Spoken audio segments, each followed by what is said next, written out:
Easter eggs in video games are always a fun treat for players to find, and the Borderlands franchise, spanning from Borderlands 1 all the way to Wonderlands, has some of my all-time favorites. These are my 10 best Borderlands Easter eggs of all time. And number 10 is... Starting off with a new one from Wonderlands, the Little Boy's Blue. Having grown up in the 80s, yes, I'm old as hell, I watched the Smurfs. I ate Smurf cereal, I had Smurf pajamas, I even had a Smurf plastic toy collection. This mission in the Weep Wild Dankness hit me with some of that sweet nostalgia. We have to take on Gargle Snot and his pet crab Azabel, modeled for their Smurfs inspirations of Gargamel and Azrael, but in true messed up Borderlands fashion, we have to slaughter our way through a bunch of Murfs that have been hypnotized by Gargle Snot. Let me just say that meleeing these little dudes into low orbit is fun as hell. Now let's see number 9! A popular meme from way back in 2010, the double rainbow guy, rest in peace, was amazed when he found a rare double rainbow. He recorded his reaction and it was wholesome but also a little bit funny. Well, Borderlands 2 took that meme to a whole nother level, giving us two different versions of it, one featuring Handsome Jack,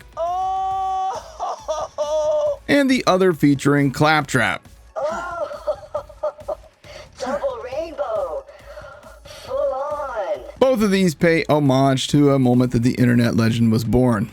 Don't hate, it's number 8! Jumping now to a very cool Borderlands 3 Easter egg during the mission Demon in the Dark, which is a Lord of the Rings Fellowship of the Ring reference. You have to go through several rooms, all modeled after rooms from Fellowship of the Ring. You even have to solve a puzzle in the first room to gain access to the next. Then there's a cool boss fight at the end when you fight Lagromar, a Tink that first appears gigantic with huge horns and he's got fire all around him. It looks badass. And then he shrinks down to normal size in a moment that had me go from oh god to laughing out loud in a matter of seconds in true Borderlands fashion. Let's see number 7!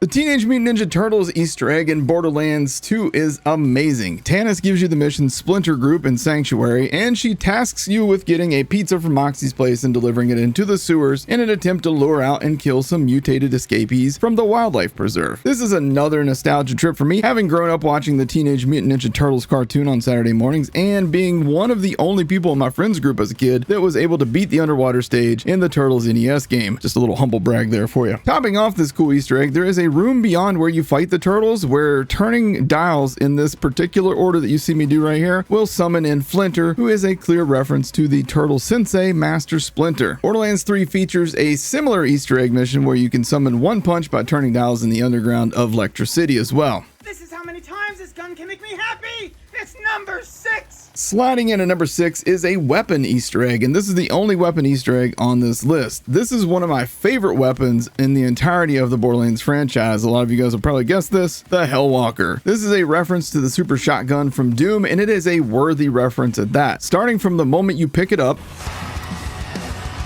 and you hear that awesome metal riff. On top of that, the gun shoots in the shape of a pentagram, makes an awesome metal riff sound when you're shooting it. It's a single shot and reload Jacob's weapon, but the reload is super fast and the damage from close range is crazy impressive. This is a truly great reference to the Doom super shotgun. And here we are at number 5! Borderlands the pre-sequel was a fun game that sadly did not get the love and post-launch support that it deserved. Despite this game has some really awesome Easter eggs, and one of my favorites is the 2001 Space Odyssey monolith. Located in Stanton's liver, inside the cave you can find the first monolith. You touch that and you will be teleported to another area where there is another monolith. Touching that one will teleport you into a room reminiscent of Dave's room in 2001 A Space Odyssey. Well-hidden Easter eggs with creative pop culture references are some of my favorites. Moving on to number 4!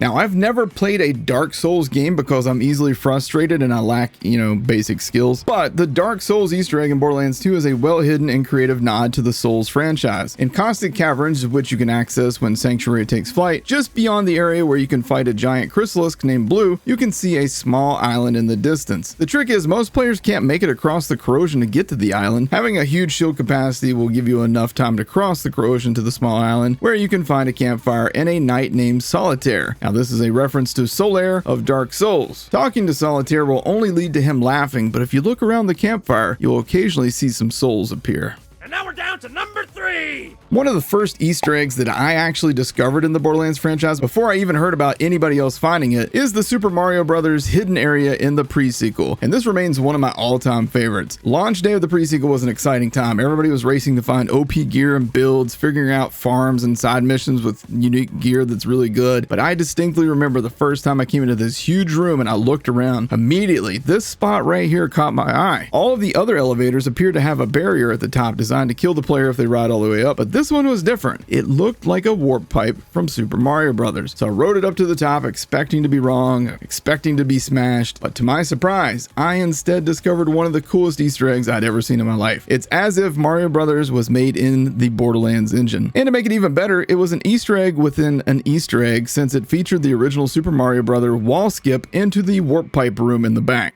This one almost made it to number 1, but it didn't, so it's number 2. One of the most complex and time-consuming Easter eggs in Borderlands franchise history is the so-called Geary's Run. This one references the Lord of the Rings in that you have to take a ring across multiple maps without using the fast travel or cars to finally make it to Iridium Blight. Once you get there, you have to ascend a treacherous mountain beset with lava pools, tricky jumps, and even moving mountains. If you do it right though, Geary will thank you by punching you in the face, taking the ring, and diving into the lava. Then, keep your eyes on the sky, as 3 giant rack, a reference to the giant eagles from Lord of the Rings, will come through and drop 3 red treasure chests for you to open up. Now, to start this Easter egg, you will need to have beaten normal mode and unlocked Iridium Blight. Then you can head to Claptrap's place, and there in the fireplace you will find Geary's unbreakable gear. The item card of the golden gear reads, "Only a brisk walk to Iridium Blight will reward the courier." This is a clue on how to reach Geary at Mount Hellsfont. Now, if you want to make this an extra challenging Easter egg, you can actually equip a Bane and a Fabled Tortoise and try to do it, and you'll hate me for even suggesting it.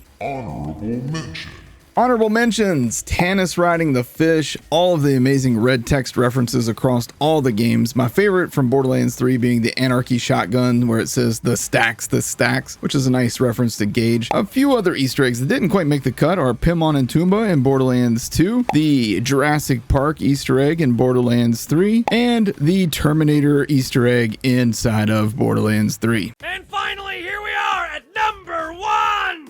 Finally, at number 1, Minecraft in Borderlands 2. This is the Easter egg that I think of when I think about great Easter eggs in video games. Imagine my surprise when me and my buddy Alan are just goofing around on Borderlands 2 in the first week of release. We stumble upon this hidden wall of sand behind some rocks in the Caustic Caverns. Turns out you can punch through the sand, revealing a hidden cave behind it. Now, this was 2012. Minecraft had only been out for about 3 years. I really didn't know much about it, but when I saw the first creeper in the cave, I knew immediately that we had found one of the coolest Easter eggs ever, and my love for Borderlands 2 grew even stronger that day. Making the moment even better, we actually got a blockhead shotgun to drop from the badass creeper, and we used that to kill the warrior later on who we'd been struggling with. And talk about a trip down memory lane. So there you have it. That's my 10 best Easter eggs in Borderlands history. Did I miss one that you guys think belongs here? Let me know in the comment section down below. Also, please take a second to hit that like button to help support what I do. And if you really enjoy my content, then please consider subscribing for more Borderlands. It's all that I do on this channel. Thank you guys for watching. Take care.